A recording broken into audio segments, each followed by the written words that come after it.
This is the Real Estate Power Play Podcast, getting you the information that you need to be a successful real estate investor. Hosted by Mark Monroe, Ronald Walker, Gabe Rodarte, and me, Marty Grizzanti. Combined, we've done thousands of real estate transactions. So get ready for real stories and true case studies on finding deals, growing portfolios, and making money. Welcome to the show.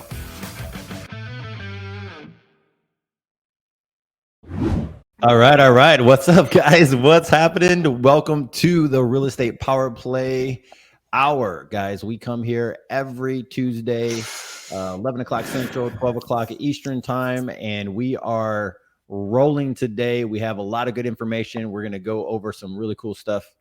Oh, screen popping up. Okay. So for those who don't know, we have today the man, Marty Grizzanti. What's up, Gabe? What's happening, man? How you been? I can't wait to talk to the guy that's here today. But no, I'm excited. Excited to be here. We got a great show. It's sunny out in Rochester, so typically that means good things are happening. Good things you know what I mean? That means the roofers are getting their stuff done. The siding is on. Exterior painters. Yep, exactly. So we can get to these last minute flips to get this thing, done and over. But yeah, man, how you doing?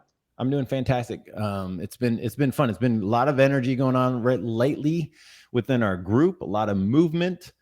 And so that's why we brought on Brian, because I think we all see what's happening in our marketplace. We all see what's happening in the nation. And you got to have some really cool tools, right? You can't just go around just flipping all the time.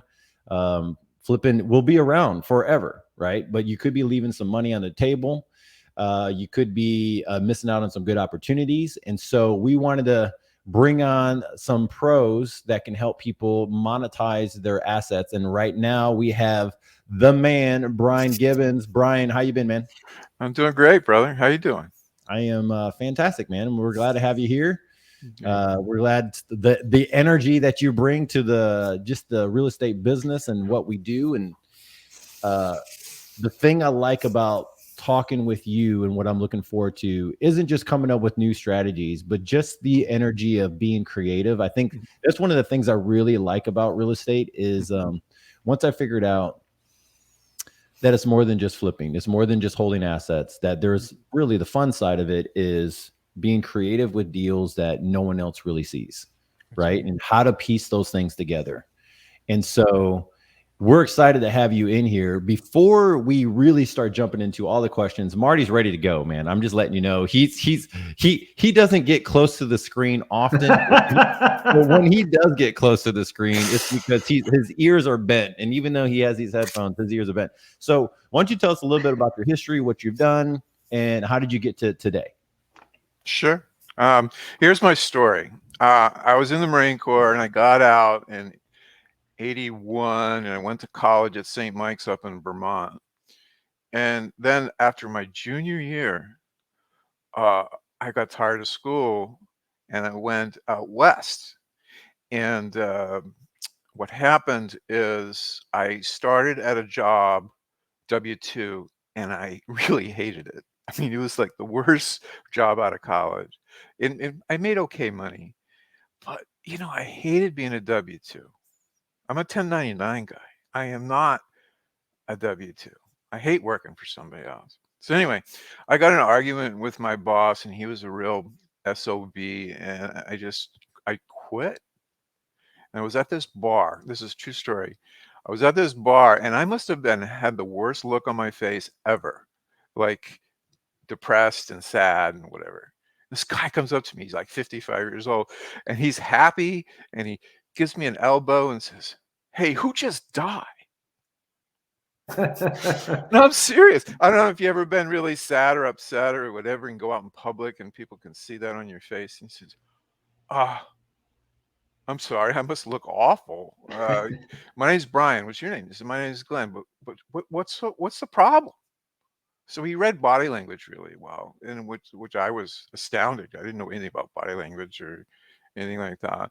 And he goes, "Well, I'm gonna ask you one question, and I might be able to improve your day. Just tell me why you're so sad." And I said, "I just got fired, or I actually quit. I quit my W-2." I went, okay. Well, you know that proverb your grandmother says, one door closes, a window opens. Here's a window. You ready? You want a job working with me? I just have one question. And the question is, do you like helping people? Because I only hire people that like to help people. Really, we are in the people helping business here Right on. in Right real on. estate. Okay. So anyway, he said, well, what do you do? He says, I'm not going to tell you what I do. I have an office down the street. We help people.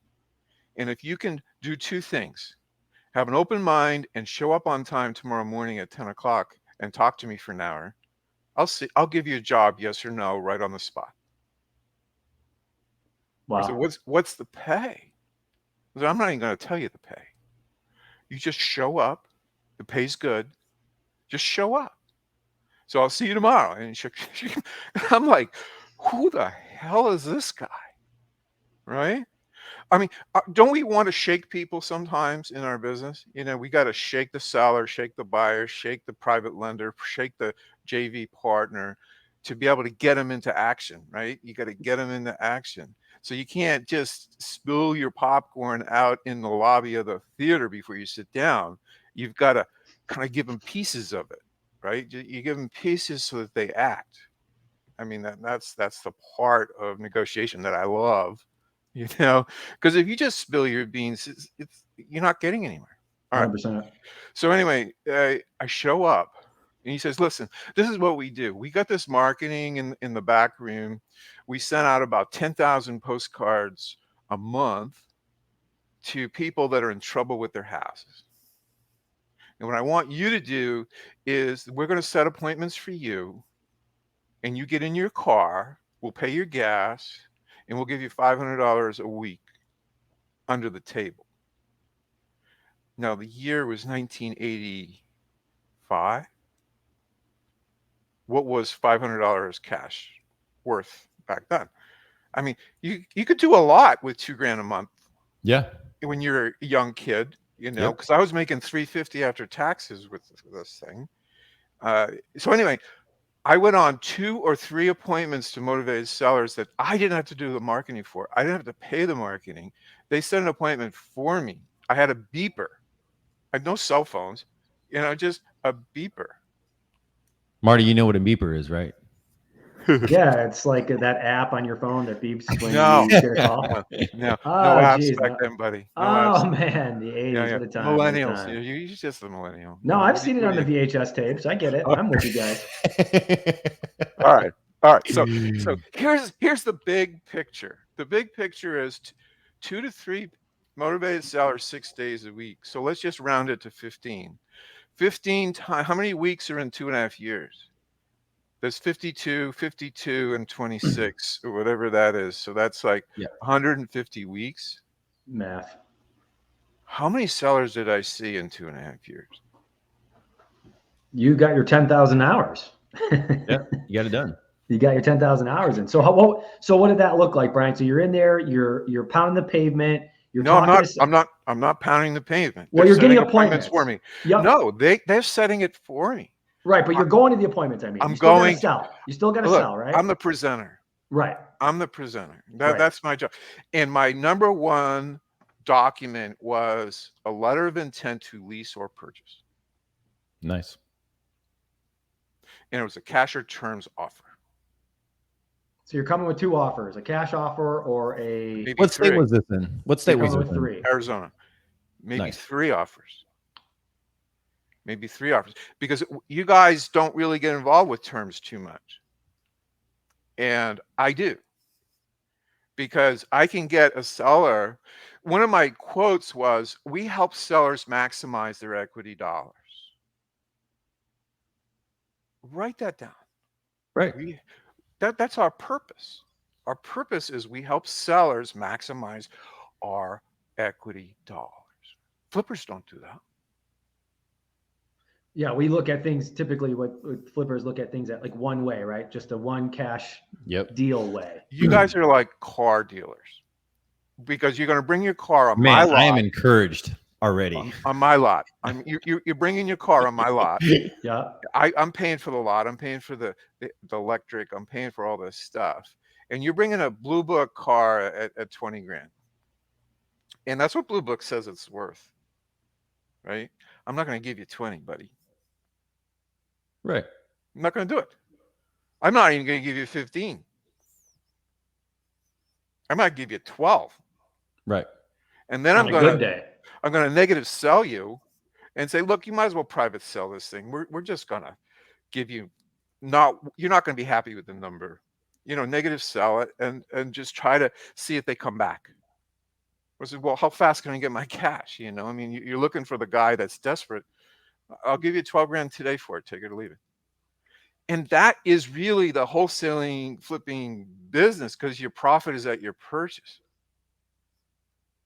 Are you helping that person maximize their value of their asset? No. And that's one of the reasons why a lot of people don't like wholesaling, because they feel like they're ripping off the seller. The seller could do better. The seller could do better.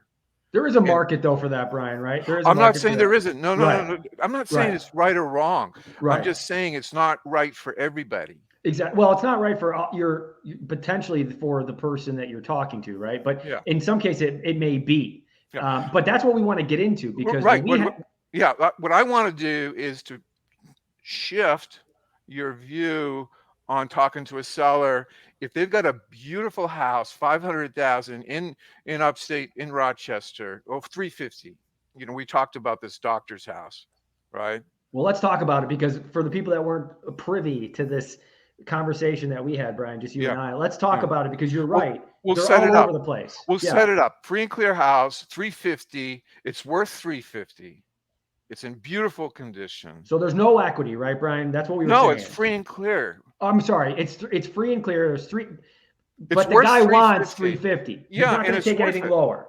But it's worth it. Exactly. It's worth the 350. Sure. Now, everybody write down publication 523. IRS. Publication 523. That's the installment sale of a residence or a business publication. I love installment sales. Why are installment sales great? Somebody tell me. Not a quiz. If you don't know, you don't know, but that's fine. Well, traditionally, you take your equity in installments, right? Like the seller, it's good for the seller so he doesn't get crushed with taxes when he goes to sell. Right. Well, capital gains, you get 500 free, right? If you're married, 250 if you're single. Then you start paying capital gains, unless you trade it, do a 1031 and you trade it into another thing. But a lot of people 65 are downsizing. Now, what's your favorite thing to say to somebody if you want private lender money? Do you have any what? Do you have any lazy money just hanging around? Or have you lost money in your IRA? Well, it's similar to that. You're talking to a free and clear seller. It's what if instead of you sold it for cash and paid the taxes and the capital gains and all that stuff, what if you were the bank on this property? What if instead of having all your money in Wall Street, you had some money on Main Street? What do you think of that? And see if they're open to that. So, I mean, if you want 350, I'll give you 360 for it, but you pay it on installments over time. So let's say market rent for this doctor's house. How much is it, Marty? Tell me. 350, right? So Oh, the market rent. So on a 350, it's let's say $3,000. Okay, $3,000. Now, if you buy it on installments, so you got to pay what? You got to pay PITI. I'm sorry, the taxes and insurance on it, because you own it. You're buying it on terms, right? Absolutely. So you got to factor in your insurance and your taxes. But let's say that you offer them a payment of $1,800. So you take $1,800, simple and maybe no interest at all, $1,800 into the 360. Now that's going to give you a number of payments, like 230 payments or whatever the number of payments is.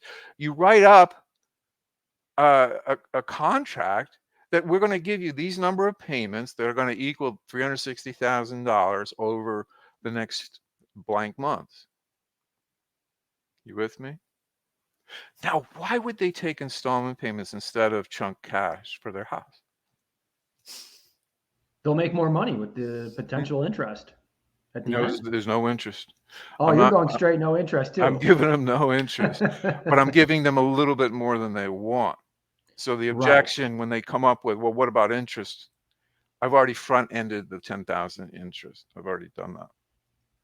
It's worth 350. I'm giving you 360 for it. Okay. Yeah, no, that's fair. So anyway, if you had that house for $1,800 a month going out, and you think you can get $3,000 for it, Yeah. what's your cash flow before taxes and insurance? Math. $1,200. $1,200. Oh, come on. 18 from 30. Jeez. All right. I'm giving you a hard time. I'm a sales guy. Yeah. Okay, but don't fail basic math. But anyway, so $1,200 a month. $1,200 a month. You had 10 of those houses. You bought 10 houses on installment sale. 1,200 times 10. Put a 0 on it, Marty. I won't hurt your brain. Okay. That's a good career. That's what you need. If you had $12,000, if you had $12,000 coming in, now you have to pay taxes and insurance. But if you had $12,000 coming in, how's your lifestyle, Marty? How's your cat? So you did both. You did a terms deal and a wholesaling deal. You put them together. And those are everywhere, you think, Brian, right? I think a lot of people are kind of stepping over those, right? 37% of all houses, all residential houses in the United States are free and clear of mortgages. Mm-hmm. A lot of equity right now that is not being used, or people that do want to sell that, they don't know these methods, right? A lot of these wholesalers, agents do. Agents don't, right? Agents are so illiterate as far as seller financing. Illiterate. Now, one of the reasons why they're illiterate in their training, who can tell me why brokers think rent-to-own sucks, seller financing sucks, all these good things that could be good for sellers, they suck. Oh, because they're out of business. They're not using their money. It's hard for them to get their commission. Yeah, is the reason. Yeah, the agents do not want their brokers do not want their agents talking about creative real estate. So when you talk to a seller, I would go talk to a Keller Williams broker about this and say, I want to do a dog and pony to your sales force. If they have a free and clear house, they can save money on taxes. Do a dog and pony to Keller Williams. Okay. Mm-hmm. All right. And you guys got a CPA that you like that loves real estate? Oh yeah. Can you have them help you with a PowerPoint on capital gains tax? And just be able to show that to the agents? Yeah.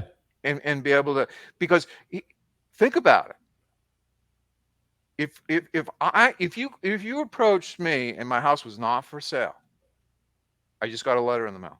I said, we have a new program that will give you payments for your equity and actually give you a little bit more. Would you be interested in selling? Give us a call. That's a great slick trick. Slick trick.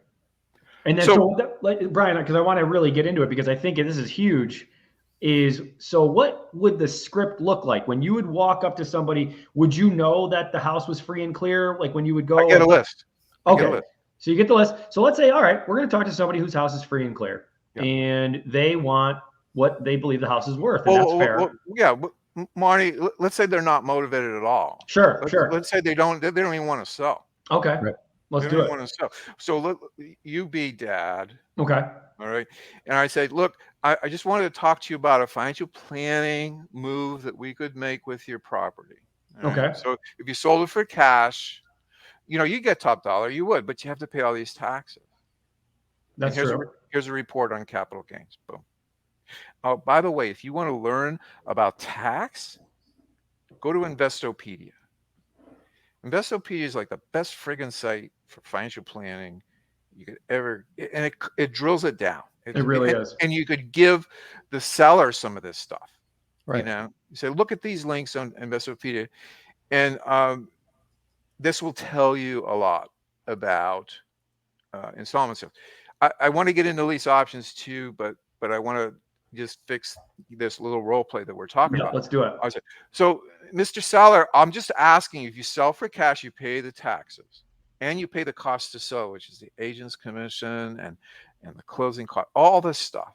Yeah. So that might be 8% of your sale. Let's call it 10%. So if you want 350, that's 35 grand, 10% that you're paying to get rid of your house with an agent. Well, what if we could give you 360 for the house? And those payments are over time, and we delay the capital gains. Would that be something worth talking about, or maybe not? It's worth it. I'd like to talk about it. See if they open the door. Okay. Right. I said, and I got to make you one promise. We're not going to write anything down on paper until I talk to your CPA about it. See, that was a really slick trick, Brian, that when you talked to me, when we talked offline, was, hey, by the way, Mr. Seller, Mrs. Seller, none of this stuff I want to put down on paper until, we discuss it with your CPA. I think that's just a huge disarmament. It's like, hey, this guy, he's not getting the sale today. He wants to really look out for what's best for us. He's going to actually talk to, Mr. Smith, our CPA. So that's great. I love that. Well, think about it. CPAs actually counsel home sellers on creative deals more than attorneys. Believe it or not. Yeah, I think attorneys probably kill those deals, and then the CPAs probably make them better. Of course they kill them. Of course they kill them. Right. And when I call up the CPA, I say, look, I was talking to your client, and we were talking about publication 523 installment sales, and they were interested in doing an installment sale on their property. I would like to sit down and show you some numbers. I never email anything to CPA. I just go see them. Mm-hmm. And I do. And it says, well, send me some information. It says, what do you want me to do? Send you the publication 523? You can look that up on the IRS site. We're doing here is helping your client sell at top price, but over time. That's all we're doing. I think also, Brian, just mentioning that you will talk to the CPA might be all that's needed to even just them going, all right, yeah, I trust you. I'm sure I'm going to get the contract from you. And then when we go to closing, I still have 3 days for attorney approvals. They can look over this stuff. So, sure. If they're in and they're sold and let's just say they're motivated, right? Then I think it's an absolute no-brainer that they're going to say, oh, let's put it down on paper. And then, I got 3 days to approve this. My attorney does. And at the same time, I got my CPA to look at it. And as long as it looks good and we know we're all on the same page, then it should be a done deal. So I love that move, because it might be just enough mentioning, hey, let's talk to your CPA to get them to go, all right, I'm sure this is going to be good. So I don't want to close it without talking to the CPA. And if the CPA gives me some crap, I basically go back to the seller. So your CPA doesn't like this. I'm going to send you some information. Maybe you might want to get a second opinion with your CPA. Brian, I got a question on this. Yeah. How often are you talking to CPAs, the seller CPAs, in this type of transaction? Every time. 50% of the time? Every time. Every time. It's the next step. So it's the next step is to talk to CPA. In my perspective, the type of we deal with all types of sellers, right? Yeah. So you're typically dealing with houses that expensive. These are a different price bracket of where we're in. So right. So let's step back for one second. If you want to do a cheaper house, if you want to do a cheaper house, you can do a land contract. It's not really an installment. Let me set the stage for those who might be listening then. Okay, so if you're new to real estate investing and you're learning this stuff, you join us on Power Play. 1, click the like button if you like what you're hearing. If you have questions, chirp on here. We have questions for Brian. Let's ask some of those questions and get them going. And 2, if you want to just connect with us in other ways, there's plenty of ways in the chat and different ways for you to connect with us. 2, number 1, or the second area is, if you are new to this and you're really trying to grab concept of what Brian's talking about, when you look at marketing and you're looking at marketing for certain type of houses, I just want to throw this out there that Brian is talking about a specific type of seller, right? And there's good dollar amounts in this type of seller. Again, you need to know your marketing. You need to know where you're looking at buying. If you're going to be buying in areas where the rents are $800 a month, this strategy will work. You might not be talking to the CPA of the seller, though, right? No. Right. The cheaper houses. See, the guardians of the money are the CPAs. Right. They're the guardians of the money. Right. And what I like is making a big cash flow buy and hold. Right. All right. I mean, so can we ask what kind of price month. range that is? Like what price range are you looking at? Look at high rents. Okay. 3,000 to 4,000 a month. Okay, cool. Look at that. Look, okay. Don't go for the cheap houses. Okay. All right. So let's kind of just say expensive houses, free and clear that's one strategy. Can we say Got that? it. Got it. That's good. That's good. Right. That's where I want to go. Let's go cheap houses, free and clear. Okay. And every single dime and dollar of their retirement is in this cheap house. Right. Okay. And when I tell them, and I said, says, look, let's say it's $200,000 house, and let's say that they have very little investments in their IRA. All their money is there. Now, this is a hard thing to do, but it can be done, especially if you have mortgage broker origination contacts. Mm-hmm. So it's free and clear. They get a new first mortgage at 80%, and then you take over those payments. How does that work? So 200,000, 160 new first. Got it. Right. Mm-hmm. Whatever that payment is. Okay. It's cheap money today. You know, I was around 8 to 12% interest. You know, in the 80s, it was. This is cheap money at 4%. So let's just say we're at 4.75. Let's say it's 5. Let's say it's 5%, and you're getting that new first on 80%, 80,000. Now, what kind of terms is that though? That's not a 30-year amortized traditional note. 30-year? Yeah. All right. So I got a 160 note at 5%. Right. 30 years is $860 a month. Now, guess what? The seller gets a new first, but Okay. is selling the house to me, Got it. I'm buying it subject to. All right. I'm taking over the payments. Now, is this contingent on the fact that the seller can afford to do a new first, or how does that work? How are you setting that up? If he can't refinance the house, you can't use the strategy, right? You know, Okay. I mean, but most sellers that have a free and clear house, you know, can refinance their unless they lose their job or whatever. But let's just say they can refinance. I like it. So we got a new first at 160. Yeah. They get that all cash, and they take a note for the balance. Got it. No payments on the note for 5 years. So all you're paying for, this is a buy and a hold or sell on lease option exit. You know, you've got the property. They've got 160 cash. Now, guess what? That's tax-free money. Why? Because it's a loan. Remember, if the sellers refinance and pull 160 out, they pay no tax on that money. And that's a huge selling point for them to go through the hassle. And no wonder you want to talk to the CPA because, you know, they're going to sell it for you. Really, they're going to really help sell this thing for you. Yeah, the people that have low income, they don't have CPAs. They go to H&R Block. But the point I'm trying to make here is they're getting 160 tax free because it's a loan, and they're taking a note for the balance with no payments for 5 years. Now I own the property, and it's a nothing down deal. Right? Okay, so what's up with the 40K? That 40K, you're buying it at that much at an 80% discount? You're doing a subject to, right? You're not giving them any money. Step one, they refinance. They get 160. Got it. Step two, I buy it subject to because I'm taking over that loan. After they refinance. After. Right. Yeah. So we're not 30-year vets, so we want to go slow here because I need to hear this maybe twice, 3 times. No, I'll start over. Yeah, because Brian, this is really free and clear house, 200,000. Wait, go ahead. Okay. What'd you say? 200,000. I'm sorry. Mm-hmm. Free and clear house, 200,000. They want all cash. They want a good price. Mm-hmm. I said, look, I can give you a wholesale price or I can give you a terms price. Which one do you want? And the wholesale price, it's in good condition. It's not a flipping house. Pretty houses that are free and clear, and they get a new first with a note, and you take it over subject to, right, and put it in a land trust. I'm really going to confuse you, Marty. Okay, but that's what you do on the acquisition.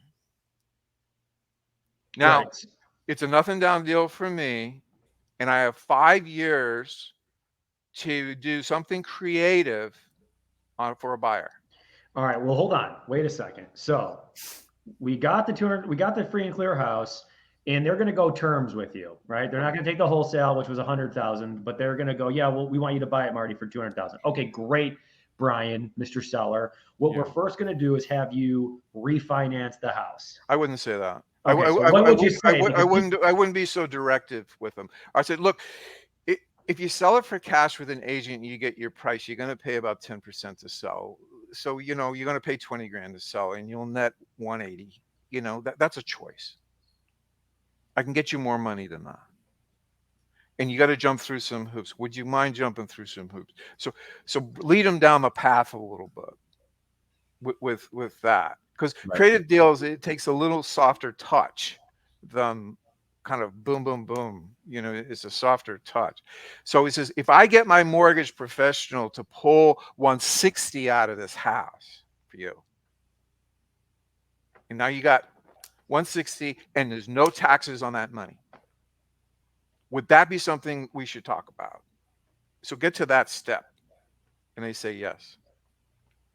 You okay that they're on the negotiation? Yeah, that's great, because that's the stuff this is the finesse part, right? Where we don't want to skip over, but because right here is where the deal's made, right? Truthfully, right? Because we need to walk them down that, the step of the dominoes have to fall. Yeah, before we can push them off the plank, so to speak, right? So. All right. There's a view of selling right there. Push them off the plank. Okay. So the bottom line here is that we need to get them to say, if we pull 160 out of the house with my mortgage professional, would that be worth something talking about, or maybe not?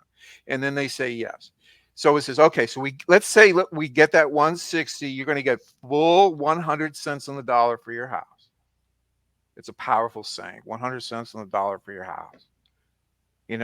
Because our motto in our company is helping sellers maximize their equity dollars. Got it. Okay. That's so important. When they hear that, now you are not this flipper. Right. You are more of a transaction engineer that's pro seller. That's what you are. Question for you, Brian. So we got the $200,000 house.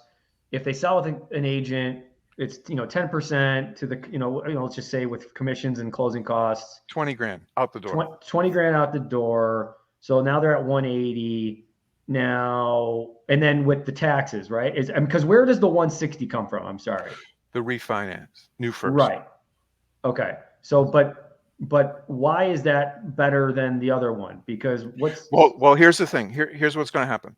I'm going to buy it subject to. Mm-hmm. We're going to take over the 160. They're going to get a note for the balance. So they're getting full value for their house. They're getting you're going to have a note with them for $40,000. Right. Which is going to be executed. They're going to get that in maybe 5 years once you do your creative plan. Yeah. What I'm going to do on my exit is do like a land contract or a lease option exit. Got it. Okay. And then I'm going to sell it, right? I'm going to sell it for not 200, but I'm going to sell it for like 220 on the exit. Right. Okay. But that's how they get whole. So that's really what's important for the, for us as the investors to make sure that we know how to sell this to the homeowner so that they are getting everything that they wanted and more. Or as Brian Gibbons, REI Skill says, 100 cents on the dollar for your home. Boom, Brian, keep going, baby. Okay. All right. I might even give them a little bit more. If they want 200, I'll give them 202, 203, 204. Just to jump through the hoops with you. Well, so that they will refinance, get their 160, and I'll give them a note for the balance, but there's no payments on the note for 5 years. Important. And so now I own it subject to with a note, and I have this cash going that I have to pay. You may need to re-listen to this, guys, a couple different times, because I know you can kind of, it took me maybe 3 years to really understand this. But if you really go back and just re-listen, I think I actually cracked the code on asking the best questions to Brian to get the answers that if you are a knucklehead like me, you need. So anyways, Brian, I'm sorry to stop you, but I think that people need to know, you got to re-listen to this stuff a few times. So that's okay. That's all right. No worries. So here's the exit. Let's talk about the exit. So we've acquired it subject to the note in a land trust. Now we own it, and we need to make some money with it, because it doesn't cost us anything to get it. We got 100 cents on the dollar for the seller. We feel good. We're not screwing the seller, right? Now we own it. What are we going to do with it? We're not going to rent it. We're going to seller finance it. Okay? Let's talk a little bit about selling on seller financing. Anybody ever heard of a land contract? yes, we've heard about it, but we need to know how to execute it and what it all. But go to the listeners that are 101. What does it mean, Brian? What does that mean? A land contract to me is like a car loan where you put some money down, you make some payments, and then, or a lease. I mean, not a car. So you make some payments, and what happens at the end of your lease? You talk to the F&I guy at the dealership, and I says, well, what's my choices at the end of this month? I'm at the end of my lease. And I said, you can give us the keys, or you can pay the residual and own it. So that's what a land contract is. You put some money down, you make payments, and then you have a balloon payment. You have this big payment that you have to refinance. So this works well for self-employed buyers. This works well for people that have dings on their credit due to COVID or whatever, could be a divorce, whatever. It's a mess. Happens all the time. Let me dig into that real quick. So land contract, is that one where it's a contract? I'll give you an example. Go ahead. Land contracts are similar to contracts for deed or installment land contracts. They're all the same thing. Put some money down, make payments. 5 years later, you got a balloon. Doesn't have to be 5. Could be 10. But you don't get the deed when you close, right? There's no is there, right? So the seller still keeps the deed. Yeah. Which is great. That's another reason why you can sell that to the seller, saying, hey, Mr. Seller, you're going to keep the deed. I'm going to give you some money down, and it's at that balloon at that 5 year, whatever it is that you come up with the term there. Yeah, I'm not buying. I'm selling on. Selling on it. Yeah. So you're focused on the seller. We're talking about the buyer that can't buy, and they're going to. Okay, so this is a disposition strategy, not an acquisition strategy. There you Got it. So we're acquiring, just like you said, we're going to do the obviously there's some nuance here, but the refinance, you're going to set up a note with the seller. Right. You're going to then buy it subject to, you're going to take over the mortgage payments, and then you're going to sell it on a land contract. And that's a really great way, because for us as the person that has that is now we're not getting them the deed yet until they do what they say they're going to do. And that is at that, 2, 5, 10, whatever term that you guys come up with, that also helps out that initial seller and make sure everybody gets paid and happy, right? Right. That's one disposition strategy on terms, is the land contract. Some money down, payments over 60 months, and a balloon. Number one. Number two is a lease with option. Now, there were a lot of confusing questions last week about lease options. Okay. And I love contract for option contracts. Contract for option. What does that mean? Yeah, let's get into that. Yeah. So if you do a regular lease option, there's 2 contracts. There's a lease and a separate option agreement. Now, what's the scary part? And forget about Texas. I don't even talk about Texas with lease options right now. But most places in the country, if, let's say, the tenant buyer has a brother who's an attorney, and he calls up and says, you got this rent to own, how's it going? Says, I want to get out of it. Well, let me see the agreement. And he brings the agreement to this brother who's an attorney. Says, I can bring you to court and probably get you out of this thing. All right. And there's something called a disguised installment sale, and that's a defense that some tenant buyers use to get out of lease options. Well, if you use it my way, you'll never have that problem, because they never get the option. They get a contract for option. It's called equitable title.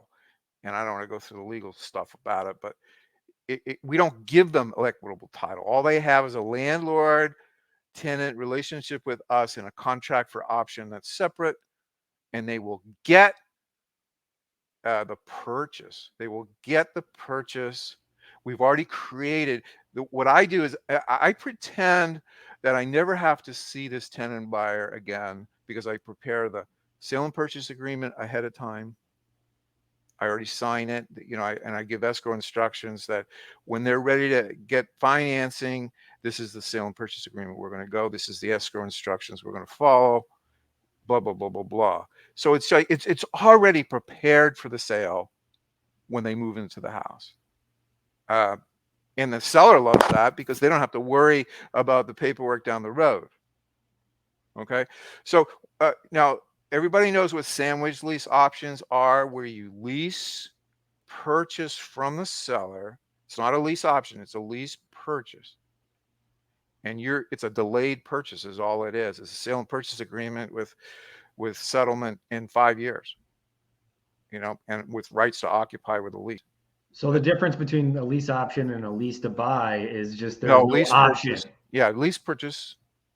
Lease purchase is I'm going to lease for, and then the terms of the purchase agreement are these. I'm going to lease first and then buy, right? And then the lease with option is you have a chance to buy this. Got it. Okay. And the tenant buyer with the contract for option never gets the option in their hand, because we don't want them going to court and giving us a headache. So the contract for option, right? So the buyer is going to get a tenant agreement, just like always. Right. And then they're also going to get a contract for option, which is that basically saying, Brian, hey, if you do what you say you're going to do, right, that we've talked about, obviously different from the lease. Yeah. But if you do like what we talked about, you will then get the option to get a purchase and sale agreement from me. Yeah. You're going to get the sale and purchase agreement if two things happen. You finish the lease, you pay it on time, you're responsible, and you get qualified with a lender. Okay, so they'll never see a purchase and sale agreement then. We'll show it to them. Sure, but they're not going to get it. No, they're not going to hand it. They're not signing it. You're not signing it. Yeah, I'm telling them. This is huge information. This is like a no-brainer. You need to know this, because people will skip over this. Open escrow. You open escrow. You can have a long escrow. It doesn't have to be a month. It can be 3-year escrow. Okay, explain that a little bit though. Open escrow. So you're going to get your attorney, because attorney. No, well, I don't know about attorney states. You got a title company. Just go see the title manager. Says, I want a long escrow. I want to open up an escrow. Here's the escrow instructions. And when this person gets financing, they're going to come in here and buy this property, and this is going to be executed at that time. Okay. So guys, if you're listening to this, obviously you kind of got to make sure, title state, attorney state, there might be some nuances, some difference there. No, Brian? Don't worry about it. If it's an attorney state, go find a young attorney that's not going to die.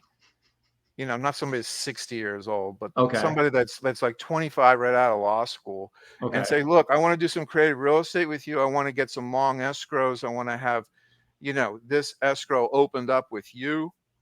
And when they come in and get financing, this gets executed. But why even do that? Like, why even do that? Why even go that far? Like, you don't need to, right? I want to go travel. I don't want to have to worry about if they get financing today and I'm in Italy. Okay, so that's I guess a thought process, right? But like for someone who's going to be in it day to day, you don't necessarily need to do that. But I get it for you. You don't want to see that seller again. I highly recommend that they do it. Okay. Because what this does, and then you can put a memorandum against the property saying that there is a contract against the property, and so you're going to cloud title there. Of course. Well, it's going to be actually protected with the land trust, because we put land trust with lease options, sandwich lease options all the time. And what that does is it prevents the seller from remortgaging or selling the house, and a memorandum and a performance mortgage. So we do a lot of different things to protect both sides of the transaction. So anyway, well, let's recap here. Okay. Yeah. Terms business. You got like 5 tools. You got like 5 tools to use when you have a seller that's got a pretty house. This is not the ugly house business, right? I'm not ever going to talk to you about rehabbing. I'm not going to ever talk to you about, I could do a lease option on a junker. I could do that, but I don't recommend it, because the tenant buyer has to perform, and it's a little bit of a headache making sure that they do all that work the right way. I got some things that I wanted to highlight on this though, Brian. Sure. A couple things. For those who are newer, who are looking, because I know we're going to have to wrap up some of this, and I wanted to dig in deeper, but I'm not sure we're going to have enough time to dig in as deep as we thought. So he just hit on it. I had it in my notes, and you just hit on it. Okay. Guys, for those who are newer, there are 3 strategies overlaying each other on this is one transaction. All right. How Marty and I met was because we were doing some creative financing, and we were just part of a group that was doing creative financing with sub 2s and seller financing, and just working through that. And most people don't know that was just literally on the buy side. Then you look on the sell side, and we're looking at disposition, like Marty was saying, and now we're looking at multiple strategies that we could do on the exit side. Now, why does this matter? The thing that this matters, guys, and those who are listening to this, is that this is where the exciting part comes in. You have to know some of these strategies. We can get into the weeds on some of this stuff. It is literally every single deal is just a tiny bit unique from the last deal. And now we're going, oh man, this is really cool. We could do something else. We can actually monetize our money a different way on this one. Or we're in a different state, or this is something unique for this type of state compared to that state. Arizona is different than Texas, different than New York. I was talking to Marty about some New York deals, and I'm like, holy moly, I didn't know you. Can I throw a Texas thing out? Yeah. Okay. All right. I don't want to go into lease options in Texas. They can be done. One of my students, John Jackson, has been doing them forever in Texas. He's really, really good. Look him up. I trained him back in 2002. Cool. Okay. Yep. But here's something you do in Texas seller financing. Let's say you got a free and clear house and they're out of state. All right. And they're trying to sell. And I saw this, one of my students saw this sign in Texas. I think it was around Houston. And it was free and clear house, beautiful, gated community, everything. And it was an expired listing. And the agent just left town. So he calls the agent and says, hey, you got a number for the seller? And he gets the number for the seller. And he calls the seller out of the blue. I go, he doesn't say, hello, I am this. He doesn't say that. This is what he says. I am standing in front of 1246 Frost Street, and this house is friggin' beautiful. And the guy says on the other end of the phone, that's my house. Right. Free and clear house, you got the owner. I said, oh, you were trying to sell it? Of course he's trying to sell this expired listing. He knows the answer. Yeah, I really got to sell it now because I'm building a house in Florida. I'm in Florida. I've already paid the builder. I've paid the materials. I need more money. Oh, how much you want for the house? I said, $250. It's worth every dollar. I said, oh, $250. Then he shuts up for like 10 seconds. It seems like an eternity, but he thinks he's got maybe a buyer, right, on the phone. I said, and I use the classic what if. Now, I don't know if you'd go for this. We'd have to do something creative, but what if we could get, how much money you need to finish the house? I needed $160,000 today. It's worth $250. Oh, 160. And if you got it fast, that would work for you? I said, yeah, that would save my ass. I said, well, if I could get you 170 within a week, would that work for you? You want to guess what the next step was? What's the next step? Do you want me to talk to your CPA about this? No. No, the hint was something that I said before. Remember the free and clear house 200? What did he do? He got a new first.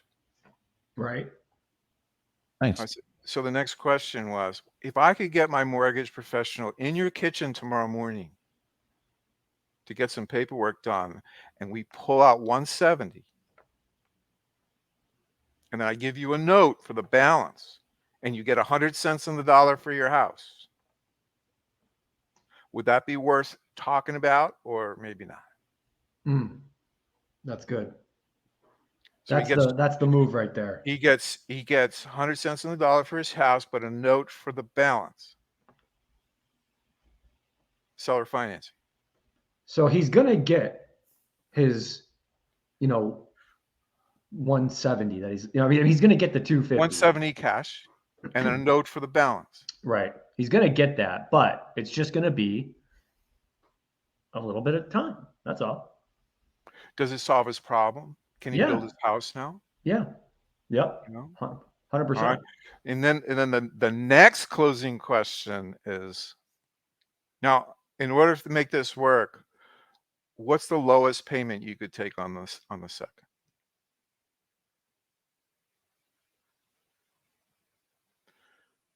And I go, lowest? Yeah, what's the lowest possible payment you could take on the second? I need $300. Okay, so we make the payment on the first and a payment of $300 together, whatever that is. You're happy with that? You get your 170 plus $300 a month. It's going to take 5 years note. Okay, so the outgoings, you do the math on a 170 at 5%. That's cheap money. That's $700, $800, whatever it is, plus the 300. So your outgoings to the seller are what, 1,000? Market rent on this friggin' thing is 2,500. And that's a great way to build up the cash flow. A couple of those is all you need. 10 of those, like you said. Now, right in Texas, you don't do a lease option, but do a wraparound mortgage, and you wrap that whole first and second into a wrap and sell that with a payment of $2,500 to a young doctor with a balloon payment in 4 years. And he's got to refinance it. Now on a wrap, and then we gotta probably have you come back to keep going, because this is unbelievable. But like on a wrap real quick, so same way you buy it the same way we just talked about, but when you go to sell it, you're selling your original note with the buyer for the the entire thing. And then, so that's his mortgage, okay, that he has on that refi it's a brand new first on a wrap. So you take the first and second, put it in a box, put like a ribbon around it, and that's the wraparound mortgage, wrapping those two mortgages together. Okay, and that's a sale. That's an absolute sale. So in other words, that's an owner, and he's going to pay the taxes, and he's going to pay the insurance on the property. And what you've done is you've solved the seller's problem by getting them immediate cash and 100 cents on the dollar for the house, and you've helped the buyer.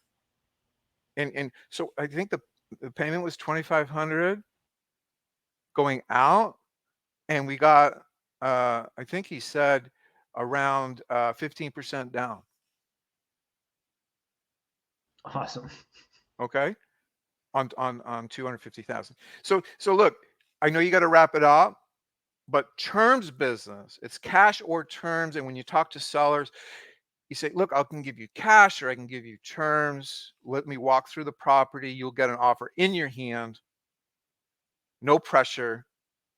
And if you don't like any of it, you just hang on to it because it's a plan B. You got nothing to lose by having me walk through the property.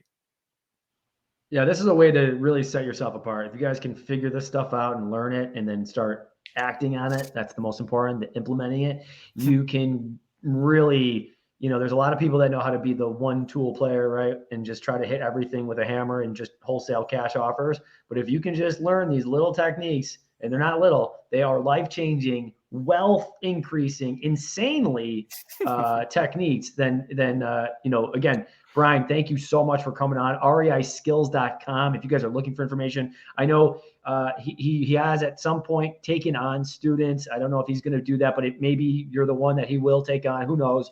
But he does give a lot. He's a absolute go-giver, and I just appreciate everything. I guess last thing I will say is let's kind of go around. Gabe, what did you take away from this as like a aha moment? Yeah, I like the exit of it, because we know how to acquire through this route. We pick up some of our mobile home parks and stuff like that. We have through the financing route of the seller. And I think that's where people miss it the most. Wholesalers, flippers, stuff like that, they really miss it the most in that area. And really it's just a matter of asking questions. And I think we need to do another episode of this, of like really getting that and just the different options. But when you're looking at the exit side of it, that's where the money's at, right? Like if you're not going to hold on to it for yourself and use it as a rental, because that's what we have these portfolio properties, right? Marty has portfolio properties. But if you're not looking for rental portfolio properties and you're looking to have like notes, which we do have notes also, it's a different exit, right? And you got to know some of these other exits. So that's why I was saying earlier, I love how there's layering of 3, maybe even 4 strategies all together. And you got to keep in mind, you're still doing the marketing for this stuff. Like you're still figuring out a way to get these type of sellers into your mousetrap. So that's some of the cool things. It's like, I love it. I just love it. Yeah. Well, let me get both you guys contact details. You've got my email, brian@reiskills.com. It's one of the oldest coaching sites. I started that back in 1998. It's pretty old. But I'm going to leave it like this. We need motivated sellers. I don't care what kind of house they got, but we need motivated sellers. Could be free and clear. Could be no equity. Could be a mess, whatever. But we need motivated sellers. Then we need buyers, and there's 3 types. You guys are used to cash buyers. But there's owner financing buyers and there's tenant buyers for the lease option. So we need those kinds of buyers. Then we need private lender money. We got to get private lender money. And I'm really good at doing that. And then we need joint venture people, doctors that are bored out of their minds with the stock market and they want some money on Main Street. They want to dabble in real estate investing. So those are the 4 things. And I would just put that on the wall and I said, how can I get more motivated sellers? How can I get 3 types of buyers? How can I get more private lender money? And how can I get more joint venture partners? Boom. That's the key to success, guys. So I appreciate Brian for that. Gabe, thanks for getting this thing going. And everybody, see you next time. See ya. This has been another episode of Real Estate Power Play, guiding real estate entrepreneurs to a brighter future. If you liked what you heard, consider subscribing wherever you listen to your podcast or follow us on YouTube at Real Estate Power Play.